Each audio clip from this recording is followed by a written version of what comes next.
सामान्य साथियों, जय श्री राम कृष्ण।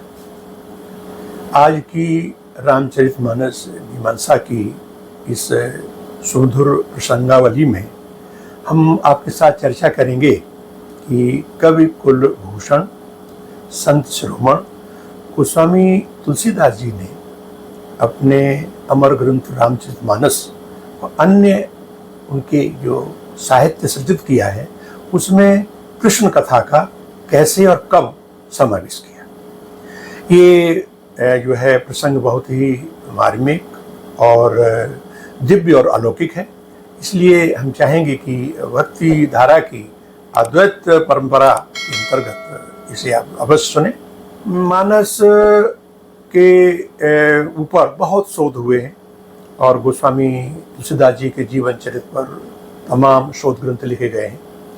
इनमें प्रमुख रूप से मूल गोस्वामी चरित्र, मानस का हंस आदि शोधात्मक ग्रंथों और पूज्य संतों के कथनों से ये बात सामने आती है कि गोस्वामी तुलसीदास जी अपने सहयोगी संतों शिष्यों के साथ बद्रीनाथ और केदारनाथ की यात्रा पर गए थे। अब देश काल के अनुसार जब लौटते समय उनका जो है सामना विदेशी आक्रांताओं से हुआ और उनको उनकी आक्रामक यातनाओं का भी शिकार होना पड़ा, लेकिन अपने संतत्व और प्रभु कृपा से राम भक्त की जो कहें प्रखर प्रतिभा के कारण वो जो थे आतताई उनसे प्रभावित हो गए और क्षमा याचना करके इनको मुक्त कर दिया। ये अपने जो उनकी छोटा सा दल था, सिमटोली कहें, उसके साथ यमुना जी के किनारे किनारे चल रहे थे तो सोचा कि चलिए श्रीधाम वृंदावन में भगवान कृष्ण का दर्शन किया जाए। तो आए वहाँ। उस समय ज्ञान गुदड़ी जो क्षेत्र है वृंदावन में, वहाँ कृष्ण मंदिर में दर्शन करने के लिए पहुँचे। अब चूंकि गोस्वामी तुलसीदास जी की उस समय प्रखर राम भक्ति के रूप में सब जगह ख्याति थी और इनके पहनाव वेशभूषा सबसे राम भक्त की जो धारा मुखरित होती थी, तो वहाँ जो पुजारी थे परशुराम शर्मा जी, पंडित परशुराम, उन्होंने बड़े व्यंगात्मक सुर में हालांकि अपना तो दिखाते हुए कहा कि अपने अपने इष्ट को नवन करे सबको, बिना इष्ट जो नवे परस मूर्ख सो होए। बात तो बड़ी व्यंगात्मक चुभने वाली कही, लेकिन संत गोस्वामी जी ने इस पर कोई प्रतिक्रिया नहीं की, लेकिन उनके साथियों को थोड़ा सा अपमानजनक महसूस हुआ। फिर भी गोस्वामी जी ने उनका साधुवाद किया और कहा कि हम मंदिर में आराधना कर लें। तो उन्होंने कहा, मंदिर में जाकर कृष्ण जी की मूर्ति के सामने बैठ करके उन्होंने कहा कि हे नाथ, आपने गीता के 10वें अध्याय के 31वें श्लोक में कहा कि मैं ही शस्त्रधारी श्री राम हूँ और इसी भावना से मैं सदैव अभेद बुद्धि भक्त परंपरा में आपका और श्री राम जी का एक ही रूप मान के, शक्ति के दो स्वरूप मान करके मैं आराधना करता रहा हूँ। लेकिन अब चूंकि संसार और समाज को दिखाने के लिए एक परीक्षा का घड़ी आ गई है कि लोग इस तरह की टीका टिप्पणी करते हैं कि राम और कृष्ण अलग हैं, जबकि मूलतः एक तत्व है।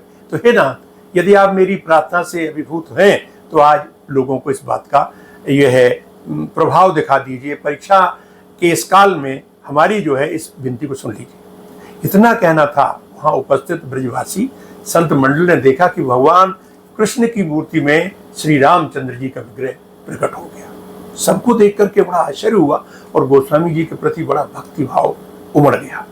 और उसी समय यह लोगों के कंठ का हार बनी है कि कित मुरली कित चंद्रिका कित गोपिन को साथ, अपने जन के कारण श्री कृष्ण बने रघुनाथ। तो ये जब इस तरह की इनकी चर्चा और मैं कहूँ महानता की चर्चा फैली, इसके बाद सूरदास जी से इनकी भेंट हुई, वो भी इनसे प्रभावित हुए और इनके गुणों का उन्होंने भी आदर किया, समादर किया। इसके पश्चात जब ये कालांतर में श्री रामचरितमानस का सृजन किया तो नाम निरूपण या नाम महत्ता में इन्होंने जब रा और माँ दो अक्षरों की तुलना की महत्ता उपमा दी तो इन्होंने श्री कृष्ण और बलराम जी की दी। वो इस तरह से है कि जी है जसोमति हरि हलधर से, यानी ये दो शब्द हैं। ये जीव जो है वह जसोमत जी है, जसोमत मैया है, और हरि यानी भगवान कृष्ण, और हलधर ये दो है। इस तरह से उन्होंने भगवान कृष्ण को अपना जो है प्रणाम स्पर्श करते हुए चले। और आगे जो मैं कहना चाहता हूं कि श्री रामचरितमानस में कृष्ण कथा का जो प्रारंभार शुरू किया है उन्होंने, तो वो आता बालकांड में ही, जब कामदेव को भगवान शंकर भस्म करते हैं। उस समय चौपाई आती है कि जब यदुवंश कृष्ण अवतारा, वे है हरण महामहि भारा, यानी यदा यदा धर्मस्य ग्लानि भवति। वही गीता का श्लोक या मानस में भी कहा है कि जब जब हो धर्म की हानि, बाढ़े असुर अधम अभिमानी। तो गोस्वामी जी ने यहाँ कृष्ण जी के पूरे चरित्र को उद्घाटित किया है। यहाँ जैसे गोस्वामी जी कभी कभी अपनी कथाओं में स्पर्श करके चल देते थे, तो यहाँ उन्होंने पूरे कृष्ण चरित्र का वर्णन किया है। आगे वो है जब यदुवंश कृष्ण अवतारा, इसके बाद कृष्ण तनय हुई है पतितोरा, यानी आगे की पीढ़ियों का भी बखान उन्होंने कर दिया है। इसके बाद इनकी रामचरितमानस के बाद साहित्यिक और आध्यात्मिक रूप से जो प्रसिद्ध ग्रंथ है विनय पत्रिका, जिसको उन्होंने भगवान को समर्पित किया है अपने आत्मनिवेदन के साथ, उसमें केशव और माधव दोनों शब्द का प्रयोग किया है। एक बहुत प्रचलित पद है, आप सभी जानते हैं, केशव कही न जाए का कही देखत तब रचना विचित्र समझ मन ही मन रही। इसी तरह माधव का है, माधव अब न द्रवो कह देखे। इसी के साथ साथ उन्होंने कवितावली में गोपियों के विरह को बहुत ही सुंदर तरीके से उकेरा है।